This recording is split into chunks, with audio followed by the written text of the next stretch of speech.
তার দেয়া প্রথম কথা কি ছিল? সে কখনো আমাকে ছেড়ে যাবে না। শেষ কথা? আমাকে প্লিজ ক্ষমা করে দিও, পারলাম না আমি তোমার কাছে থাকতে। যে মানুষটা এসেছিল তার সাথে সম্পর্কটা কতদিন ছিল? তার সাথে 6 বছর সম্পর্ক ছিল। 6 বছরের সম্পর্ক শেষ হলো কিভাবে? তার প্রচুর টাকার প্রয়োজন ছিল, যেটা আমার বাবা মার কাছে ছিল না। আসলে ভালোবাসা কি টাকার কাছেও হার মানে? হয়তো বা তার কাছে মানছে, এই জন্যই টাকার জন্য ছেড়ে গেছে। তার দেয়া প্রথম কথা কি ছিল? সে কখনো আমাকে ছেড়ে যাবে না। শেষ কথা? আমাকে প্লিজ ক্ষমা করে দিও, পারলাম না আমি তোমার কাছে থাকতে। তাকে মিস করা হয়?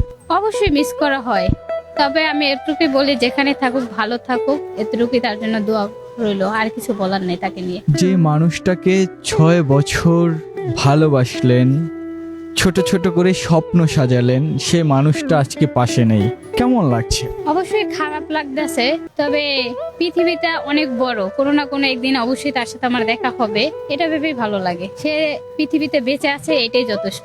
প্রিয় মানুষটাকে নিয়ে কি স্বপ্ন ছিল? যে রকমের প্রত্যেকটা মেয়ের একটা স্বপ্ন থাকে, তাকে নিয়ে সুন্দরভাবে বাঁচবে, সুন্দরভাবে একটা সংসার করবে। আমারও সেম এরকম একটা স্বপ্ন ছিল, যেটা হয়নি, যেটা আমার কপালে ছিল না। আমি মনে করি আল্লাহ তাআলা ওর থেকে আমার ভালো কিছু রাখছে, এই জন্য ওকে আমার কাছে নিয়ে গেছে।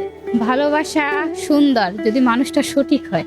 যদি সঠিক মানুষ না আসে, তাহলে আমি মনে করি খুবই খারাপ একটা সিচুয়েশন, যেটা আর কি বলে বোঝানো সম্ভব না। যার সাথে ঘটে শুধুমাত্র সেই বুঝতে পারে। আজকে ওই প্রিয় মানুষটার উদ্দেশ্য করে দুটি লাইন। তার উদ্দেশ্যে আমি একটা কথাই বলবো, আমার সাথে এরকমটা না করলেও পারতো। টাকা পয়সা আসবে যাবে, প্রিয় মানুষটা একবার হারিয়ে গেলে আর কখনো ফিরে আসে না। অবশ্যই আমাকে ধরে রাখলে আজকে হয়তো ভালো কিছু পাইতো।